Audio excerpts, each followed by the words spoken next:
Ave María Purísima, sin pecado concebida, sin pecado concebida, sin pecado concebida. Sumainyo ang kapayapaan. Ang buhay na Diyos ay walang tugot sa paglingap, pagtanglaw, pag-ibig, pagbabahagi ng biyaya, pagtuturo ng marapat, pag-aakay sa liwanag.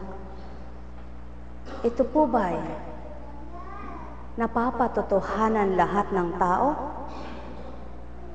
Hindi.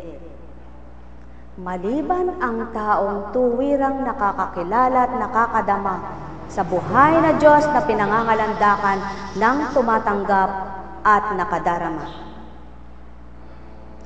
Ang Ama ay mapagpatawad, ang Kristo'y nagpapatawad, subalit natutupad po ba ang kagustuhan ng Kristong pagpapatawad sa lahat ng kanyang anak? Hindi. Maliban ang may kaloobang mababa at tuwirang isinusuko ang sarili, nakatatanggap ng pagpapatawad at pagpaparaya. Ang may pandinig ay nakarinig. Sumainyo ang kapayapaan. Buhay po ba ang Diyos?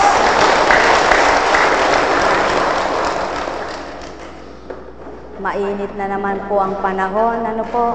Subalit may namumuong bagyong sinasabi ang tao. Nakakalungkot lang po yung tao ay pinaghahandaan yung bagyo. Pinaghahandaan sa tahanan, pinaghahandaan sa pagkain. Subalit yung kaluluwa ayaw ipaghanda. Buhay po ba ang Diyos? Nagagawa ng taong sabihin na kung mahina ang tahanan ay lagyan ng serga-baga o tungkod. Nasasabing maggayak tayo ng pagkain, baka magmahal niyan, dili kaya ay walang mabili pag nagbagyo. Subalit yung kaluluwa ayaw ipaghanda. Pilit at pilit ang katauhan ang sa tuwin ay hinahanda ng tao. Subalit, ang Kristo po, hindi lamang katauhan niyo pinaghahanda niya. Hinahanda niya ang inyong kaluluwa. Pinagtitibay niya ang inyong kaluluwa. Pinagagalak niya ang inyong kaluluwa. Pinupuspos ang inyong katauhan. Binibiyayaan niya ng liwanag. Subalit, ang tao po ba ay nakatatanggap na lahat?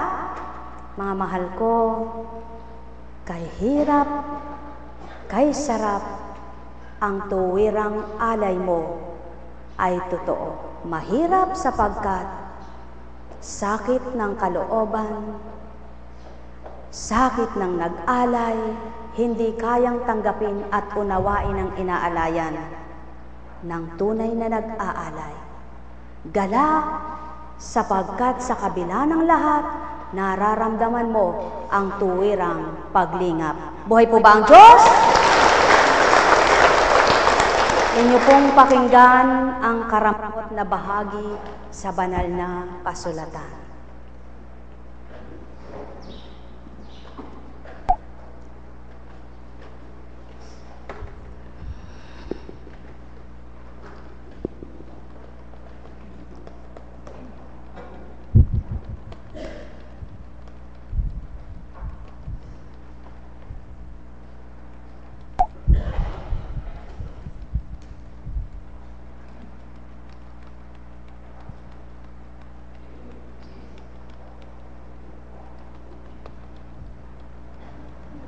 Ang salita ng Diyos mula sa aklat ng mga awit. Kagalakan sa kautusan ni Yahweh. Itong iyong abang lingkod, O Diyos, sana'y pagpalain, upang ako ay mabuhay, ang utos mo ang sundin. Buksan mo ang paningin ko, pagkat nananabik masdan, yaong buting idudulot sa akin ng iyong aral. Ang buhay ko sa daigdig ay pansamantala lamang, kaya huwag mong ikukubli sa akin ang kautusan. Ang puso ko'y nananabik at ang laging hinahangad, ang lahat ng tuntunin mo ay mabatid oras-oras. Ika'y galit sa sinumang palalo at naghahambog, at ang laban sa utos mo ay sumpa ang inaabot. Sa ganitong mga tao'y ilayo mo akong ganap, yamang ang iyong kautusan ay siya kong tinutupad. Kahit ako ay usigin labanan ng pamunuan, itong iyong abang lingkod sa utos mo'y mag-aaral. Ang buo mong kautusan sa akin ay umaaliw, siyang gurong nagpapayo sa lahat kong suliranin. Ang salita ng Diyos. Kung tuwiran lamang tao ay nagninilay, walang dilit ibang kakamtin sa katauhan, kundi ang tunay na liwanag na may kalakip na pangunawa, sapagkat napupuspos siya ng tuwirang galak. At ang pasubali sa inyo mga mahal, paano mamahalin ng nilalang kautusan, kung ang tuwirang sangkatauhan, siyang tuwirang kanyang pinakikinggan. Dili kaya na may pinakikiramdaman, sa kanyang pagkatao'y walang isang katwiran, maliban ang siya ang manaigat mangibabaw, at ang kagustuhan tupdin niya na lamang. O aking mga mahal, inyong pagbulayan, anong katuparan sa bawat kautusan, kung ang tao'y may sariling ang kagustuhan, at ang damdamin ay di kayang sikilin.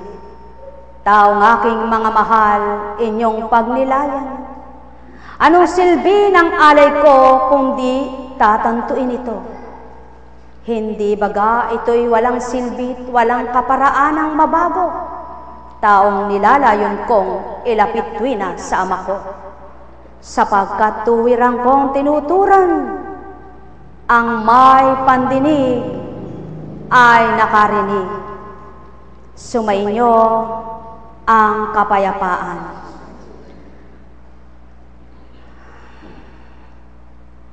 Buhay po ba ang Diyos? Sa ganang katauhan, ayaw ko po nang ako ay hinihintay, sapagkat pagmulat ng mata ko, ang layon kong gawin ay parti-partisyon na maaga akong nakagagayak para ako ay hindi nahuhuli sa gawain. Lamang ang pagkakataon ang hinihingi ng gampanin ko na pagkakataon na partisyon, yan ang kulang sa akin. At maliwanag po sa araw na ito, pinakita ng Panginoon kung ano ang tao. Pinasilay, pinasuri ng Ama ang tao at pagkakaiba ng Espiritu. Kapag nasa pagkatao ka, di mo kayang sikilin ang damdamin mo.